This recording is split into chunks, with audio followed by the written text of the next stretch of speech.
This is a HeadGum podcast.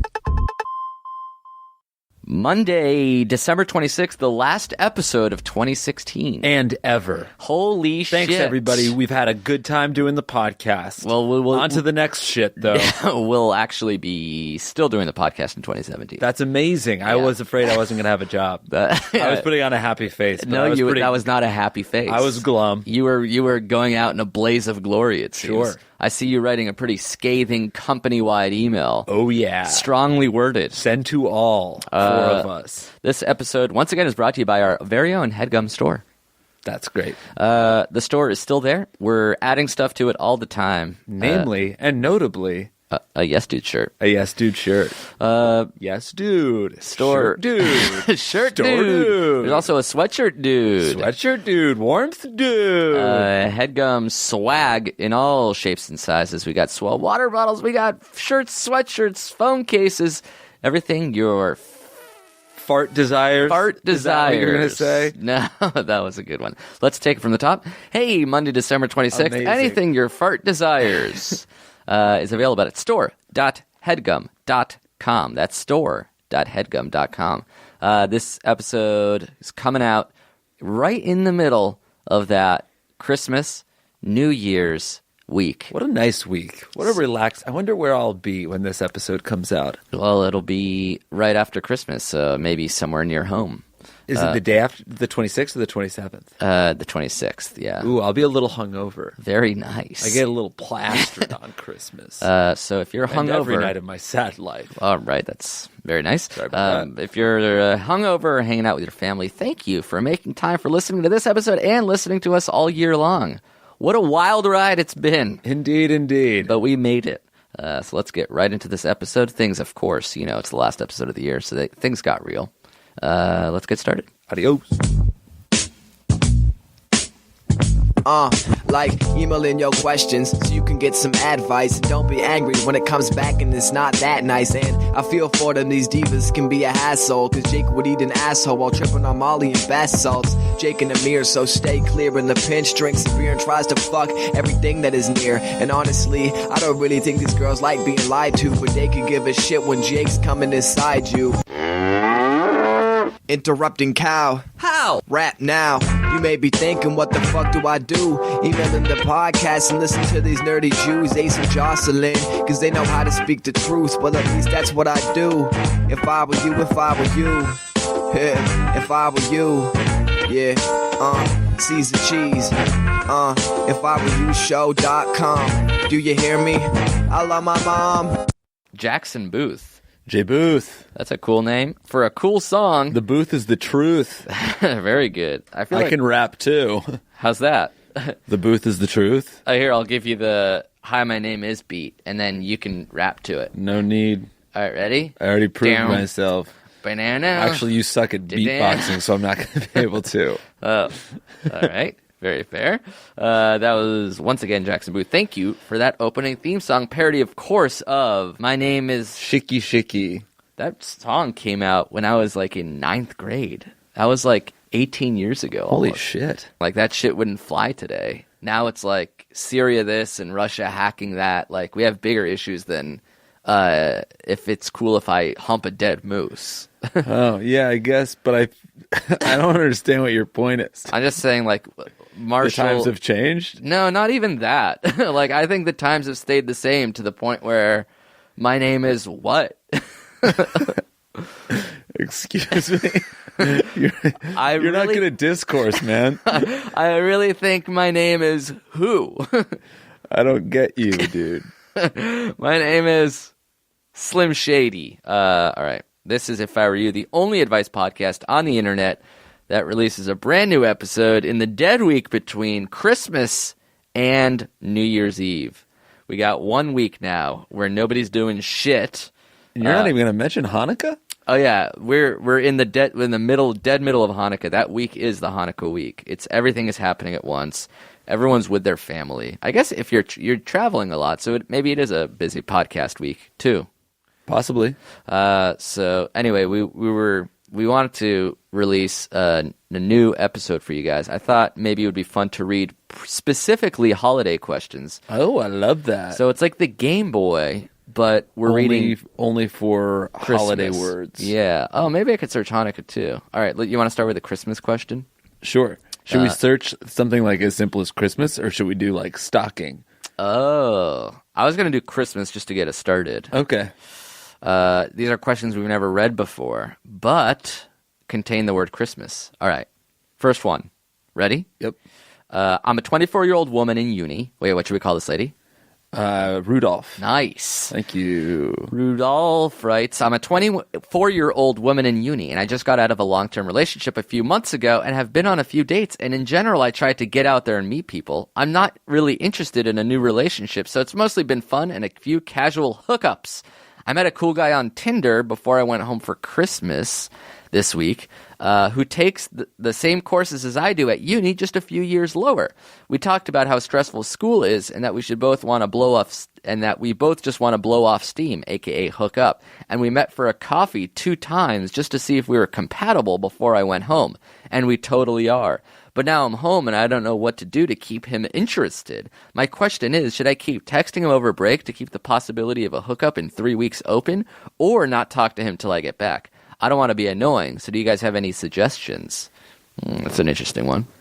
Yeah, usually people want to like stay in touch with somebody that they really like. It seems like this one's so casual. Yeah, so the question is... I don't want anything out of this except a hookup. So Yeah. should I text him every day? I think if anything, if you only want to hook up, text him less. Oh, that because like the everyday thing might lead him to believe that this is going to be a serious Yeah, thing. and it could also have that like same effect on you. If you guys stay in touch too much, you'll get to know each other too well, and that'll be hard to just casually hook up. Yeah, I feel like that's happened to me before, or making the decision like, do I, if someone that I've hung out with a few times goes away, do I like chime in and like hang on and Yeah. like re-emerge myself every 2 to 3 days in her vacation, or do I just let her just completely leave and then come back and then reignite it? Right. I mean, it seems like that's what you do, because it's while you're on vacation, she might like forget about you, but it's not like she's going to come back and like be so distracted still by the vacation. Yeah. I'm sorry, I can't hang out. I'm still thinking about vacation. But what I've experienced is if you don't do anything, you got to keep the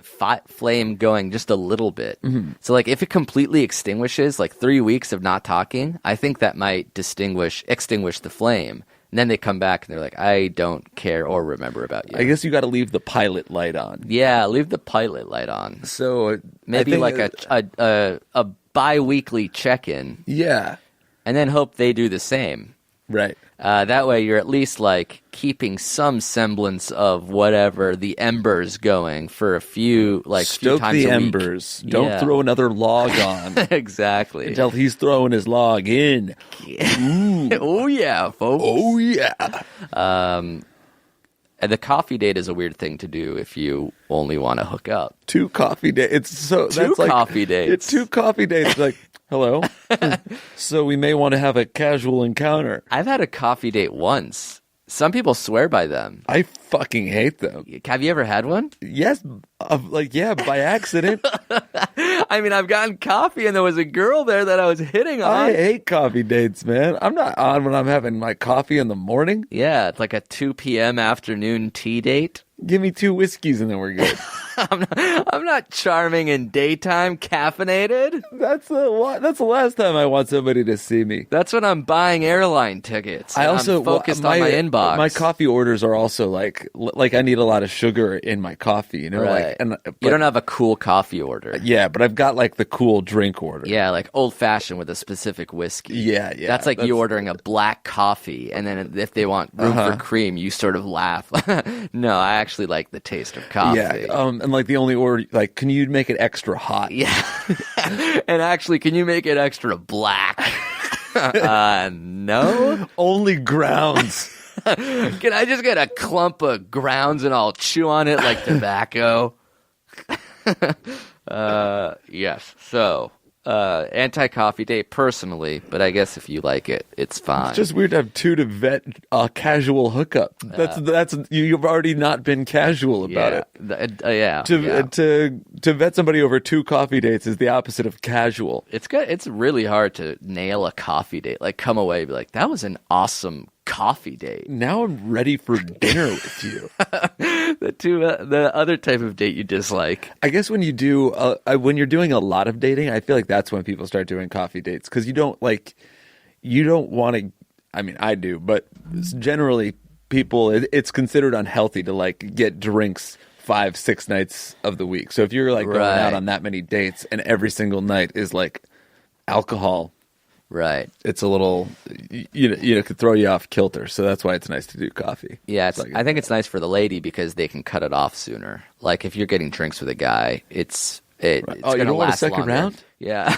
No, one tea was enough. Yeah. I've had a pre-date call once from a girl who said that she likes to call guys because she's gone on so many bad dates. It's like, I would have saved time just like having a 3-minute conversation with you and being like, never mind. Jesus Christ. Yeah. Did you know leading into the call that that's what it was? No. Like, hey, I want to call you first just to let you know that I might cut it. I might not do the date at all. I remember getting the message about it. It's like, actually, can we chat on the phone first? And I wanted to just say no. And I think you told me just to do it. Oh, good me. I think, and she explained that it was like a trust thing that like she's, like I said, instantly aware if somebody's a weirdo. There's no need to like go on a date with somebody. Totally. So what would you have said to say no?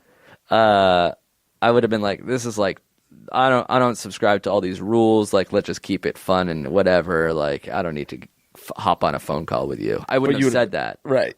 Oh, how would I have? Yeah, how would you have said that? Oh, I probably just wouldn't have responded. Oh, and you would have never gone out with her either. Yeah, exactly. Cool. Yeah, and I ended up marrying that woman. So. Amazing. Congratulations. Crazy. I was not invited to the wedding, and that sort of miffs me, but I'm super happy for you. You had a +1. Yeah.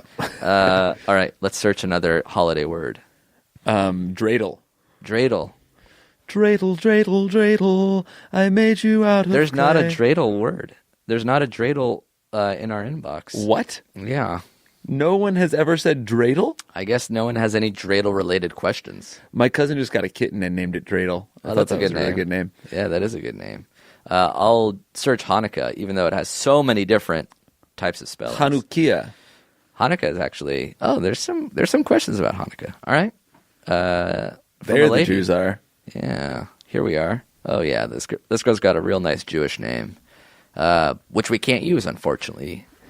Of course. So here's another. I'll give. Let's think of another Israeli name. Sapir. Oh yeah, Sapir. That's a good one. Low key wish I.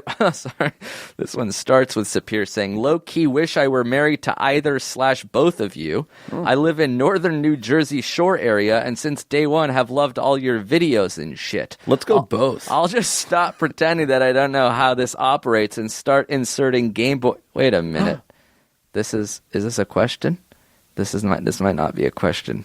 Just a letter, just a nice letter for us. I don't know. Yeah. Okay, then it gets started. I just got dumped by a guy who invited me to freaking Shabbat dinner with his whole family. I was raised Catholic and called the challah, quote, good bread. So her name couldn't have been that Jewish. I think she gave herself a Jewish name because of the theme of the question.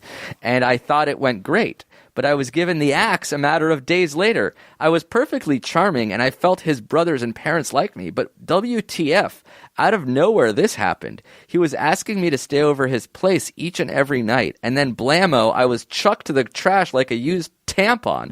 Please shed some Hanukkah candlelight onto my situation.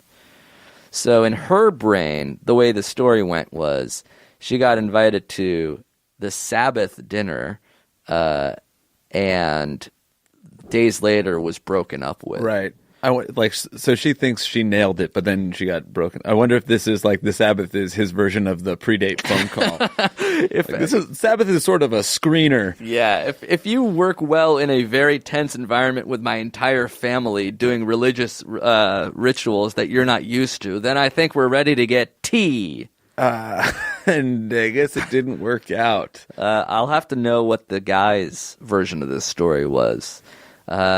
Calling the challah good bread doesn't seem like grounds for dismissal, but I wonder if it was like a, hey, we're all Jewish and she's not, and now I feel the pressure of that, and I'm going to break up with her. Now I see that she'll never fit in with my Jewish family. Or is it completely unrelated? We're going to have to guess. We don't know. Yeah, my guess is that it's completely unrelated. That'd be nice. That'd be good to think. Because the other way gives her something. Although the other way makes it like, hey, regardless of how well you nailed it, just because you're Catholic, it means he didn't want to date you. So it has nothing to do with you. He's just a religist. Yeah, whatever. I hate that. I feel like he broke up with her because he didn't want to be with her anymore. I don't think that it would have had to do with the dinner itself. You've brought ladies to family functions, quote, earlier in the game, and then just broken up with them. Yeah. Slightly thereafter. I guess you maybe have to think about like what it means to this guy to introduce you to his family. Like if it's something that was casual, like he's doing it, he wants you around, he wants you to sleep over. It's like, oh yeah, come, whatever. Yeah. And like, I know that definitely with me, it was somewhat casual, like because I'm close with my family and I spend a lot of time with them anyway. Right. Like it was casual for me to introduce people to them. Yeah. But it's like it is a meaningful thing for other people.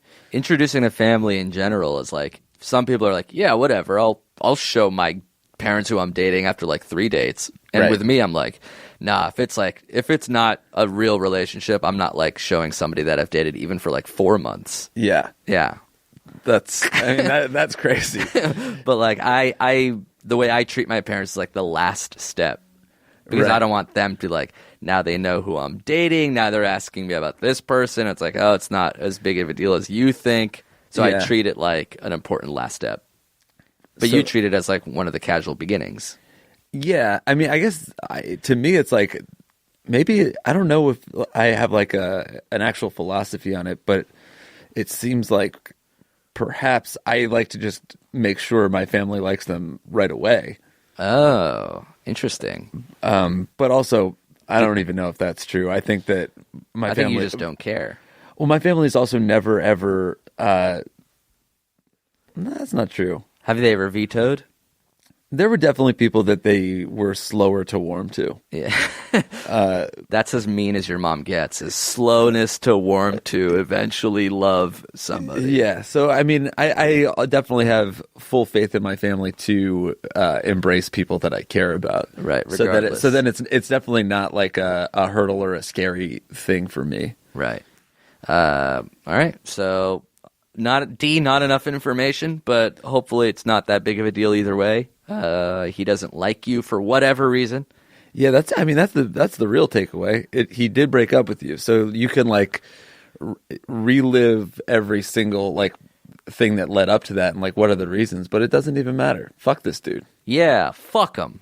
I forgot we didn't even bring out the Game Boy to search these questions. Yeah, I guess because the game It's like a holiday version of the Game Boy. Ho ho ho. Oh, that's really good. That's all I got. He's just a robot with a Santa hat. That's all I can muster. All right, different holiday word. Do we dare search a Kwanzaa-related question? Yeah, let's be open-minded. Nope, nothing in our inbox about Kwanzaa. Fair enough. How about New Year's Eve? Oh, that's a fun one. What are your thoughts on New Year's Eve? Are you like the kind of guy that's like, there's too much pressure, fuck it? Or you're like, yeah, it is forever night? I love New Year's Eve. You're It's into the it. best. Yeah. One of your favorite holidays? It's definitely up there. Better than Halloween? Looking forward to it more than Halloween? Ooh, yeah, I think so. Because there's none of the costume pressure. Yeah, because New Year's Eve, everyone is just like, look awesome, you know? Yeah. I like that. Be handsome. Yeah. Get dolled up and kiss someone you love at midnight. That's perfect. That's what I want to do on Fridays anyway. All right, we got a New Year's On Eve. Fridays, I like to kiss people I hate. On the mouth. New Year's Eve guy. Name? New Year's Steve? I love that. Steve writes, so I'm 18 and my girlfriend of a few months is 17. New Year's Eve is coming up, and I've been looking forward to watching my favorite college football team play in the national semifinals with her before we ring in the new year Oh, God. with the first New Year's kiss for both of us. But there's a problem. She's decided to inform me the other day that she is planning on going to a frat party at a local college with a group of friends on New Year's Eve instead. Me, not wanting to miss the football game and also having strict parents, I don't want her to go so she can be with me instead. This is a great question. She wants to go really bad, though. I don't have any issues with drinking or partying, but the thought of her hanging around a bunch of drunk frat dudes on New Year's Eve instead of being with me just puts a bad feeling in my stomach. We talked about it for a little while, but we eventually got into a big fight. Do you think I'm wrong for feeling the way I do? What do you think I should do? Thanks a lot. Love, whatever name you might call me. New Year's Steve. New Year's Steve. This is a great question. You're not wrong for feeling the way you do. You're wrong for acting on your dumb feelings. So what do you think is dumb about it? Everyone's feelings are dumb. Like They're so hyper-personal that it's hard to empathize. Right. Jealousy it's like everyone has it, but it's not like a good trait that we've all got. Right. It's helpful in some regards, but when you are gonna stay at home on New Year's Eve to watch a football game, Yeah. and you are mad that your girlfriend's gonna go to a party, Yeah. and you feel like the solution is that she also stays home and watches the football game that you want to watch, you're not right. Yeah, I feel like these two things that he feels can't both be. Right. He can either say, I'm putting my foot down, I'm watching the football game, which is fine. Totally. But you're watching it by yourself. Right. And your New Year's Eve kiss is you. Or he can say, I'm coming with you to the frat party. I wonder if that's something he can say. It'd be like, if you're going to that party, I want to be there too. Yeah, I mean, as long as it's not like something she's doing with just her girlfriends and he's just like inserting himself. But he can't also say, I want you to be with me, and also I want to watch the football game. Yes. So you choose one of your two things that you have to do. Right. It's very fine for people to want to go out and party on New Year's, and it's very fine for your girlfriend not to want to watch a football game with you. So, exactly. You could be like, hey, let's party together on New Year's. I know that partying is important to you, and So I want I'll to spend skip New the Year's. game. And you are important to me, and I want to spend New Year's with you. So let's do that. Yeah. Or watch the football game by your lonesome, and your girlfriend's going to go to a party. It's like in Batman where he has to choose between whose life to save. Harvey Dent. He looks over and sees the TV playing a football game, and he looks over at his girlfriend doing a fucking keg stand, and they both blow up. No, I wanted to go to the football game. I wanted to go to the football game because somebody gave him the address and he thought it was to the stadium, but it was actually to the frat party. This is such a fucking great movie. All right, let's take a bit of a break, come back and answer some more holiday-themed questions with a holiday-themed Game Boy. Oh. Thank you as well to Seeso for sponsoring this episode. Hell yeah, Seeso. Thank you, Seeso. You know, it's only $3.99 a month for Seeso. That is so affordable compared to other streaming services. $3.99. $3.99, not bad at all. That's less than an iced coffee. And what do you get for $3.99? Commercial-free comedy, curated selections, and some of probably your favorite shows. They've got some of the best comedy out there. SNL, Kids in the Hall, Monty Python, plus original content like Harmon Quest or Bajillion Dollar Properties. Bajillion Dollar Properties, one of my favorites. British comedies, American comedies, library of stand-up specials like Dan Levy, who was a previous guest on our show. Very funny, guys. And you even get a free trial. That's 2 months free for Seeso if you sign up with our offer code, If I Were You.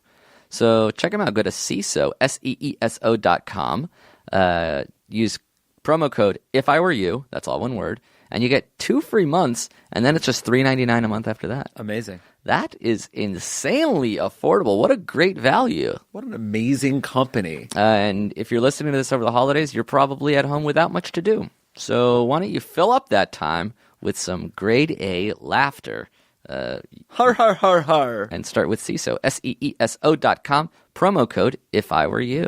Thanks to Seeso for sponsoring this. Seeso's our last sponsor of 2016. See you guys next year. Let's do a montage of all the sponsors that we had set to Vitamin C's graduation So it would song. just be the HeadGum Store and this. Yeah. For the whole year. Oh, the whole year? As we go along, Nature Box. we MeUndies, remember Squarespace. all the times we Mile IQ. had together. Wow, what a deep pull. I love that. Thank you to all our sponsors. Thank you to Seeso. Let's get back to the episode now.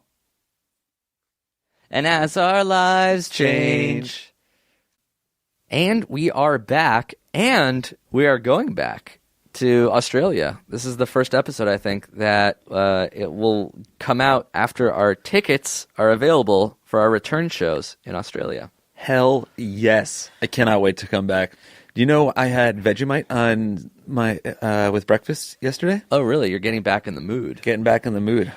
I have missed that place very much. So we went to Australia with Streeter 2 years ago, and two things are changing. One, we decided to come back when it was warmer, hence the March date. Smart on us. Yeah, so it's March 16th in Melbourne, March 18th in Sydney, and then we eliminated 3 of the 5 shows. That wasn't just because we didn't want to. Well, that's the difference. We're only doing 2 big shows, one in Melbourne, one in Sydney. Unfortunately, we can't go back to Brisbane, Adelaide, and Perth. Yeah, but you guys, we all know it's a quick jaunt from Perth to Sydney. Yeah, we've been on that flight. It's a quick 4:43.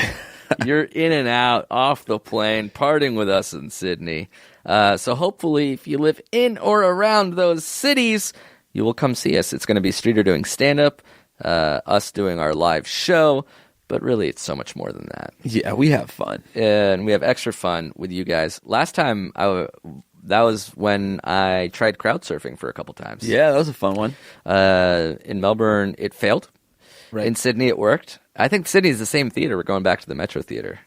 And in Melbourne, we're going to the Athenaeum Theater. Ooh. Definitely mispronounced that. Athenaeum. Athenaeum.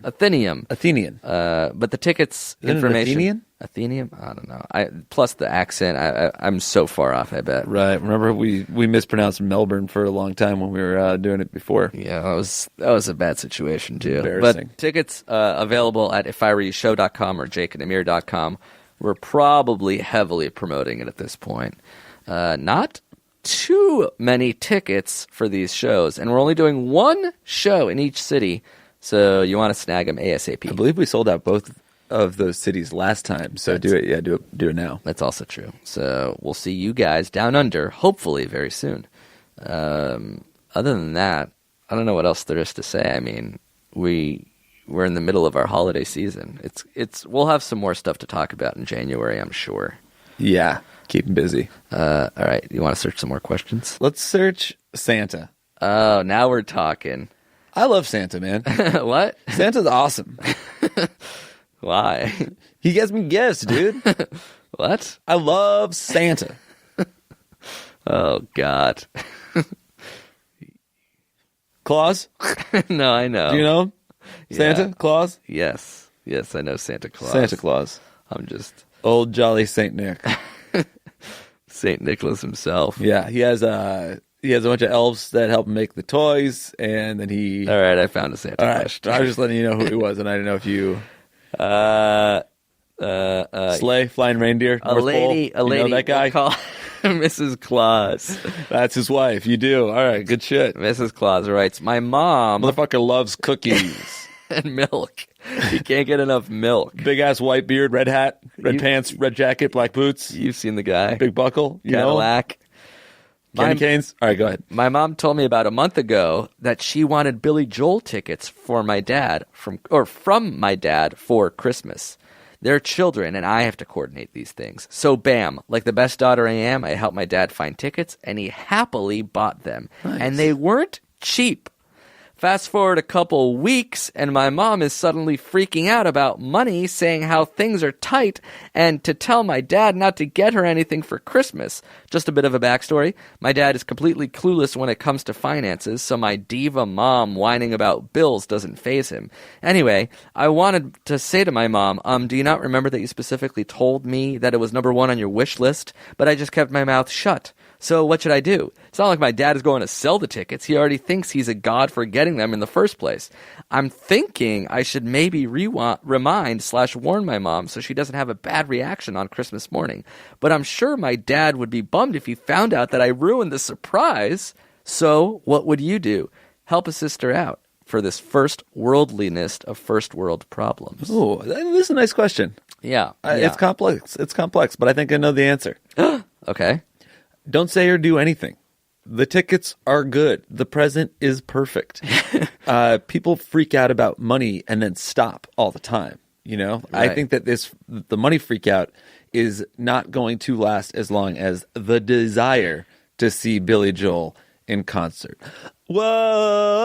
Whoa, Uptown Girl. Sorry, it says Billy Joe Armstrong. Oh, awesome. Don't want to be an American idiot. I keep misreading it. Billy Idol. Oh, I mean, dancing with myself. When I had the chance, I'd ask the world to dance. I'd be dancing with myself. Celine Dion. On a jukebox. Once more, you open the door. People often say, I wish you wouldn't get me that gift, but I don't think you can actually get mad You at shouldn't somebody. have. Yeah. I don't think people actually get mad at gifts. I think they get polite mad. Yeah. Like, it's like, oh my God, why'd you do this? No, you really shouldn't have gotten this for me. I don't know anybody who's like, why did you do this? You really should not have done this. Don't give it to me. Yeah, that I'm sure that's happened because people are awful. But I've never personally heard a story of it happening. I'm mad at you. I think that your dad's going to give her the concert tickets. It's going to be great. She's going to forget about money momentarily because she'll be so excited. And if she wants, Mr. she can Joel. sell the tickets. Because Yeah. it's her gift now, and she can sell it for cash. You can always sell the tickets later for double face. I'll pay you triple face because I'm on the hub right now. And I will pay you face. What does that mean? I don't know. That's the best part. I wish you didn't ask. All right, I'm going to search Latka. Ooh, very nice. Nothing. Really? There's one, but it's a theme song submission. Cool. What's another Hanukkah thing? Dreidel. Dreidel, we fucking I know. searched. I'm just kidding, dude. Elijah. We're grasping at profits. What's another fucking Hanukkah thing? or Christmas thing? Or Tree. oh. Christmas tree. Yeah, Christmas tree, elf. Christmas has a million things. Hanukkah's the one that has fucking 3. Search Maccabee and oil. That's good. Oil. Any oil-related question. Or maybe it'll be a miracle and this oil question will last for 8 episodes. Imagine an oil question. Oh, no oil. Oh, we are out of oil. Here's an oil. All right, we got an oil question. What happened on the 8th day when the oil lasted 8 days and then it ran out? Yeah. Did they have more oil by that time? They had moil oil at that point. No, poil. Really? Yeah. At that poil and toil, they had more oil. What a coil. Yeah. I was at Two Jews Talking, which is a podcast on the HeadGum Network, and they did a Hanukkah episode, and they were talking about the origin of dreidel, how like Jews used to study, but then like if somebody bad was walking by, they had to be like pretend to be playing games, and that's what the dreidel was. Oh. Which is kind of like the opposite of like what kids do now, where it's like they're playing games, and then somebody comes like, oh shit, we were studying. Back then, studying was considered so good that they had to hide it by playing games. That's crazy. Thank God those Jews are just playing dreidel, the best game, a top. All right, here's an oil-related question from, let's call her Latka. All right. Actually, let's call her Sufganiya, which means jelly donut. Hi, my name is Sufganiya, and I'm a 19-year-old sophomore in college. I'm a sociology major, and as a result, I have become more socially conscious and politically liberal. My boyfriend of a year and a half who I met in college is essentially the opposite. He is a conservative Republican and all about big corporations. Specifically, his career goal is to be a lobbyist for a big oil or tobacco company, while I would like to work for a nonprofit. My question is, do you think we are doomed in the future? We get along in literally every other way. We love spending time together, smoking and watching Adventure Time, hiking, sailing, playing with animals. In every other respect, we totally click. It's just the political thing that comes up, and we tend to butt heads. but we are still respectful. Are our differences too significant to work out, especially career-wise in the future? I'd love to hear your advice. Yes. Break up with this fucking idiot. Really? I was going to say no. Oh, yeah, do it. Break up with him. Dude wants to be a lobbyist for a tobacco company? Yeah, but Fuck you, man.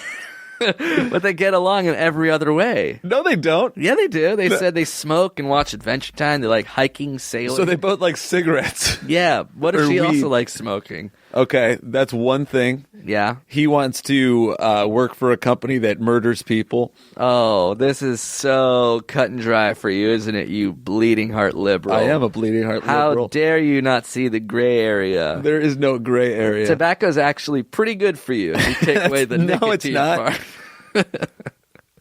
And big oil? Yeah, what kind of car do you drive? A gas-guzzling Toyota Tacoma. I actually drive a Leaf. What? And not the car. Did you see me earlier today sort of drifting down towards work on a fucking Maple Leaf? I think if you get along in literally any other way, and this other thing is not forcing you to have a lot of big fights, you're not doomed for the future. I think you're doomed for the future. I think that people get more set in their ways as they get older. And this rift is small now, but it's going to grow and grow and grow. And this is like right now, all he wants to be a lobbyist. Imagine when you are with the lobbyist.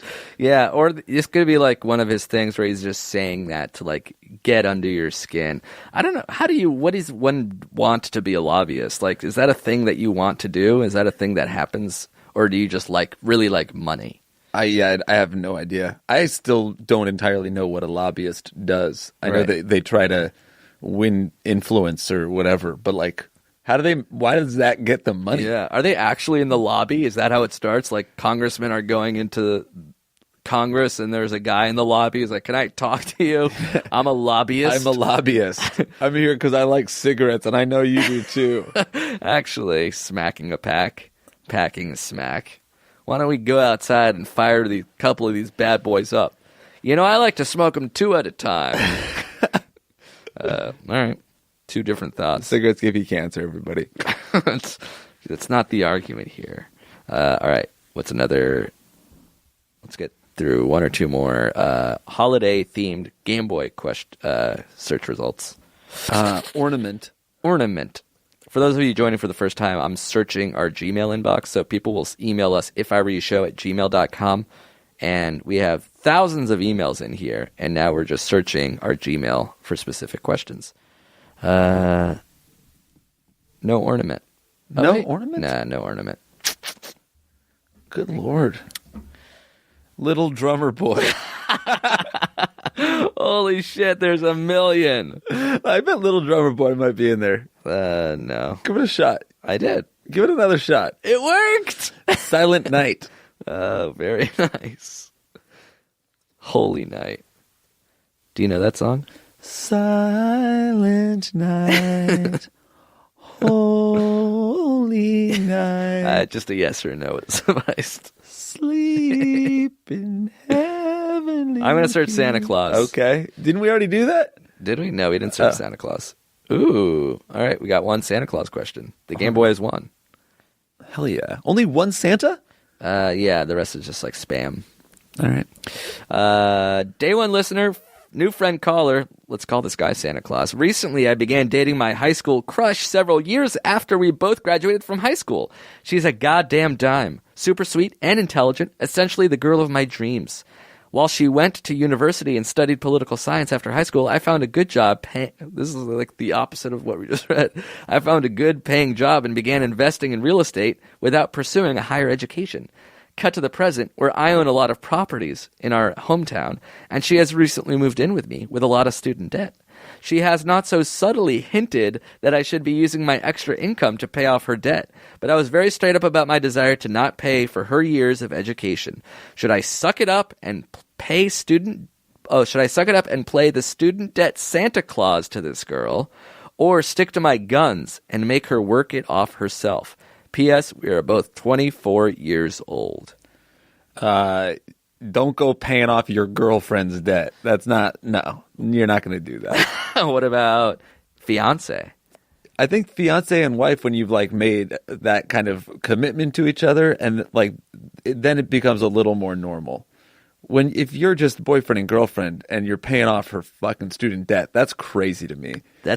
I mean, but is it that? I mean, I agree that it's not great, but is it that far removed than like a boyfriend and girlfriend living together and the boy pays a little bit more in rent because he makes more money? It is far enough. Yeah, it's far removed from that because the guy is still paying less rent, and it's like, I love you. Everybody pays what they can. Right. Not, I love you. I'm going to pay off your creditors. Letter to the creditor. But what if it's not the whole student debt? $50 a month, $100 a month, baby, anything you can give. No, you got to draw the line. You can't do that, and she shouldn't be asking you. I think it's one thing. It's almost like it's a separate thing to me, whether or not he should do it, and whether or not she should have even asked. I feel like so you're offended that she asked. I think she is not so subtly hinted at, is what she said. Yeah, I don't think that she should be putting you in that position. Maybe a solution without straight up putting your foot down. Also, I would first of all, I would just never ever even bring it up. She can not so subtly hint all she wants. Just don't take the hint. I know what you're going to say, but you're going to say sexual favors for the cash, right? No, so like $50 for a blowjob and like $20 for anal, and then like at the end you add up the tab and like pay off the student debt based on how much she blew you. Is that what you're going to say? Because I think that's there's a chance that a wide swath of our listeners are very offended by what you just said. What you just said. I was just guessing. I think that you could give her some kind of a job, like if he owns a lot of property, like you say, why don't you be the landlord for this place, and you can earn a little bit of passive income. Just the same way that you've made a lot of money off of real estate, she can enter into that by being the landlord for one of your properties. So you're saying ostensibly hire her. Yeah, and put her in a position of power where she can earn some money to pay off her student debt. I don't think this guy should just be like straight up sugar daddying and giving her money for the student debt. So you're saying maybe she works for you instead of just gets free money for you. Yeah. Isn't that also a kind of a sticky situation if she's your employee? Yeah, I mean, I don't think that this would be like a straight up employee thing. This would be like, I'll let you run this house and you can keep some of this money. But you're saying once they do decide to get married, that debt is now shared? I think that once they decide to get married, I don't think it's like automatically shared, but I think it's a much more worthwhile conversation to have then. Like if you want to raise a family and one of the members of the family is in debt and you have the means, then yeah, it makes sense to me. One of the two things that I really don't mind having avoided since I'm leading a loveless life without a wife is, one, planning a wedding seems terribly stressful to me, and two, the idea of like figuring out the financial implications of a prenuptial agreement, basically saying like, if you leave me, you don't get half of my money. Yeah. Those both seem like things that I don't mind having not dealt with in my life. I think that to me, planning a wedding seems like the most fun part. You get to plan a huge party. That's great. I love planning parties. Prenup does sound awful, which is exactly why I'll never do it. And I'll just regret it later on when I get divorced. Yeah, that's sort of your attitude. It's like, why deal with stress now? Hopefully it doesn't ever come back to bite me in the butt. Yeah. But I mean, like, I'm hopeful enough that I'm going to be fucking loaded that when I lose half my money, it won't matter. Yeah. And I'm hopeful enough that I'm going to be dating someone who's going to be a straight up billionaire. And they're the one who's going to fucking desperately want to sign a prenup. And you're going to say, don't you love me, baby? Yeah. What, you think I'm in it just for the cash? And as they're responding, she's a 98-year-old oil tycoon's mistress. All I see is a bag of cash with a tongue. And that's the only orifice I care about, because I like to kiss. Estelle, she's still a 98-year-old. All right, so that's general advice is not to do it unless you're willing to commit to live with your person for the rest of your life. Mm-hmm. And then at that point, you can have a separate conversation about whether this debt is shared or not. Would you do a joint checking? Would you go that far? What's the default? Is the default no prenup or prenup? And is I the think default joint trekking or not? I'm not sure. It feels like it's so different now. Yeah. I mean, I would just Holler, we want prenup. to join my checking with somebody. It seems so complicated. Like I'd rather just have my own, and she could have her own. And if she needs money, then I'll just like wire it. And I don't know. A wire transfer. It does. But then, isn't that weird to imagine your parents having 2 separate bank accounts? Yeah. I mean, I don't know. I can't imagine my mom like logging on and looking at her bank account. So, but that's just because she never has had a bank. I think that my dad just has it and my mom has cards for it. We should talk to her. We're hoping to get her on the podcast next week. We can talk to her all about her financial situation. Yeah. Oh, that'd be great. Let's fucking audit her. She'd love that. Let's audit her on the next episode. She would totally So love we'll it. pull up the savings account and be like, do you remember this transaction? I'll read my dad's credit card number aloud on the next episode. Then everyone can sort of go through and everyone audit can her use my together. daddy's money like I do. Freely. Thank you, Sam to Claus. Sam to Claus. Sam to Clown. My father's a clown. I thought you liked him. He's all right. You're all over the place, man. I love it. I love Santa. All right. Merry Christmas. Happy Hanukkah. Happy Good New Year. Kwanzaa. Happy New Year coming up, regardless of when you listen to this episode. Thank you, guys, for listening. Another year of If I Were You in the books. Hell yeah. We appreciate your continued patronage. Thank you for telling people about the show. Thank you for listening yourself. Thank you for submitting questions and submitting theme songs for us to use at the beginning and end of every episode. The opening one was written by Jackson Booth, the Eminem parody. This closer is written by Rafe, R-A-F-E. I think he had something that he wanted to talk about. Oh, yeah. Rafe, that's my boy. Really? Yeah, Rafe Malik. Yeah. How do you know that? He hit me up a long time ago when I was an intern at College Humor. Oh, cool. So rafesongs.com is his URL. Check him out. You write some good songs. We'll be back next year. 2018. What? Holy shit, we're taking a year off. No, we'll be back on Monday. Later, Bye. everybody. Jake and Amir, the podcast show is here, and it's pretty clear they're gonna help you. If you want to save the world, or if you want to get that girl, they'll tell you what you need to know, which is you're young and your problems don't matter yet. So get laid, and they're Jewish. That was a HeadGum podcast.